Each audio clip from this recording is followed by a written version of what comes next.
Hello student, I am going to explain you the law of dominance pro monohybrid cross. We have already discussed that three laws given by the Mendels: law of dominance, law of segregation, law of independent response.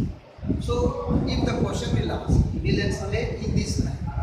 Okay, first of all, we write the P1 generation.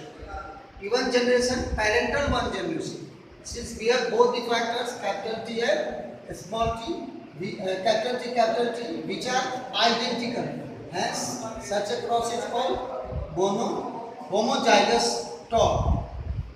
The parent one is homozygous tall, and tall and dwarf, two factors of same character, is considered during the cross, and the cross is said to be monohybrid. Monohybrid cross. And P1 generation, the parents of flower are taken, the pollen grains from one, here female, it means egg is taken, and pollen grains from dwarf plant is by emasculation methods and bagging methods we can bring about. I have already explained that we will bring hybridization. So in this hybridization, P1 generation produces gametes, P1 gametes. So as we know, generation, we have two factors. One which comes from both the parents, but the gametogenesis only one in turn. Haploid gametes are haploid. So out of 46, 23 in human case, 23 number of chromosomes. So half chromosome, only one T will come here. Both the T's are capital, so one T comes here. Another from both the small t, one small t come here, and this P1 generation unite together during fertilization, zygote is formed. F1 generation, which is F1 generation, now is formed, which is heterozygous. Non-identical factors present in the factors. Actually, Mendel told the factor, which was later on discovered as gene. Factor means gene. Factor is nothing. Mendel told it factor, which is later one equivalent to gene, having two alternative for its alleles. Allele 1, allele 2. Okay. So P1 generation, P1 gametes, right? F1 generation. So F1 generation appear also top. I will later on come to this point why. Try to understand this figure. Then we take the F1 generation as a selfing. Here selfing of F1 generation.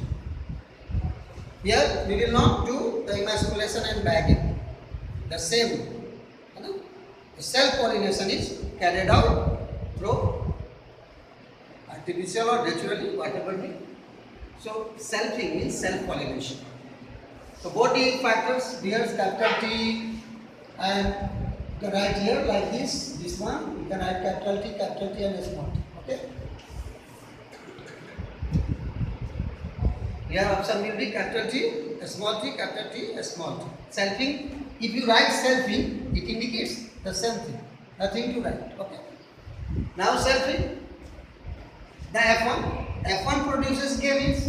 So gametes are here, two non-identical factors are there. So during gamete formation, both separate. And only one in. So there is a chance for formation of capital T type of gametes and a small t type of gametes from this parent and from another parent to capital T and small t.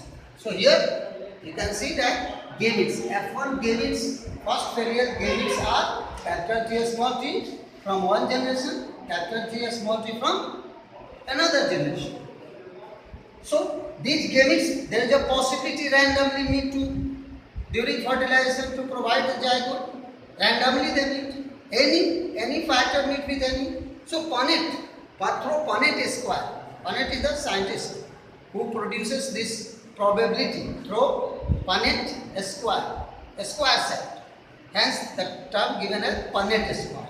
So through Punnett square we represents it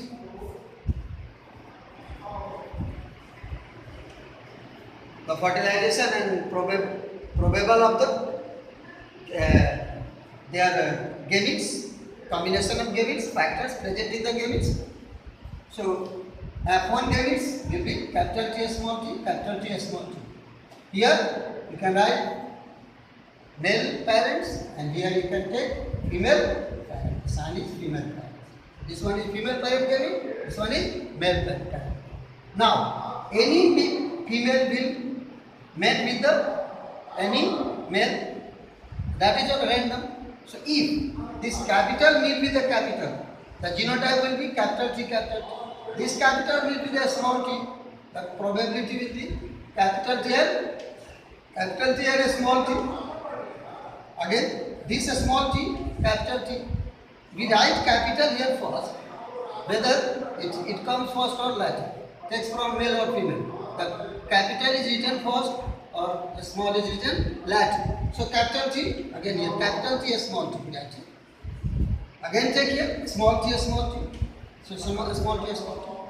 There is a probability that a small t given from one parent, a small t from other parent, both join together. Now, so phenotypic ratio Mendel's observed performing this experiment in two generations. He obtained two types of plants, three were talls and one was dwarf. So in phenotypic ratio, phenotypic means morphologically observable. From outside, what you observe the features, character, form and function, morphologically formed. In monohybrid cross, in F2 generation, there are two types of characters, traits. Two types of traits of one character. We are seeing tall and dwarf. Tall was found to be 1, 2, 3, and dwarf was found to be 6. So ratio of phenotypic ratio of monohybrid cross in F2 generation is tall is to dwarf or any character you can take, will get the result in, Mendel got the result in 3:1 ratio. Genotype, combination of gene. You can see here, this one is also tall, this one is also tall. But this tall is homozygous, this tall is heterozygous. Contain similar T, capital T factor. Here contain different capital T or small t, but again the phenotype is tall. I will come to the later one. Then genotypic ratio of monohybrid cross in F2 generation. We have a three type of genotype. One is of capital T, both the dominant factor present here. Two are there having capital T and a small t, which number is 2, and one is also homozygous, a small t, a small t. So there are three types of genetic combination: capital T, capital T, capital T, small t, small t, small t. And the number of 1:2:1. Now come to the conclusion drawn by this experiment. Mendel concluded. Now I can ask question: what would you expect that a tall is crossed with the dwarf? What will be the height of the F1? Their F1 generation. We expect in general that it will be of intermediate type.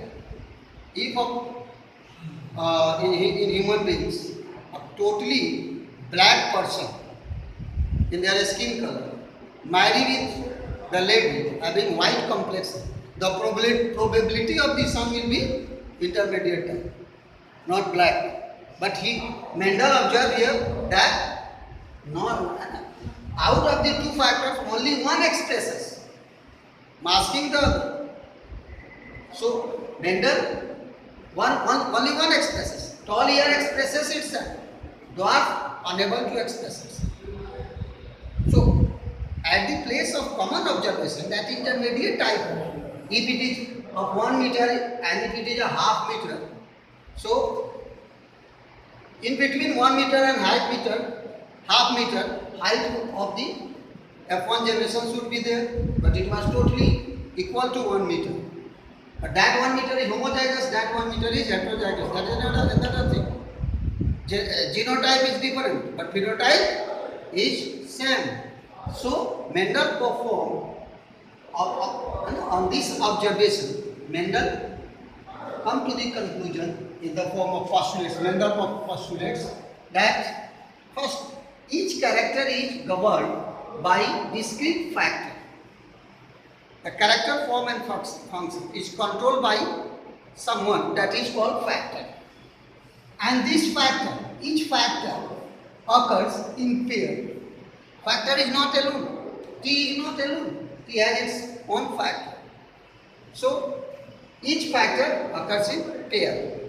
Out of the pair factors, like capital T, capital T, capital T, small t, small t, small t, only one is able to express in F1 generation.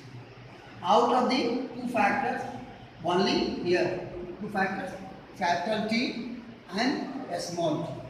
Only T, this capital T is able to express in F1 generation, masking this.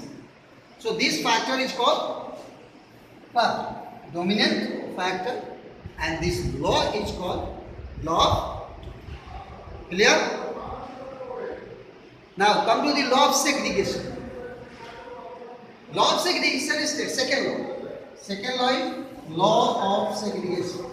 Law of segregation. Law of segregation states that in parental generation, the factor exists in pair, as Mendel has first of all, each character is governed by discrete factor which exists in pair.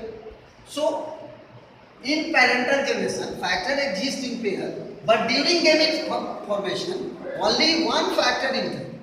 The gametes formed by this one, since identical factors are there, so only one type of, means there is a two gametes.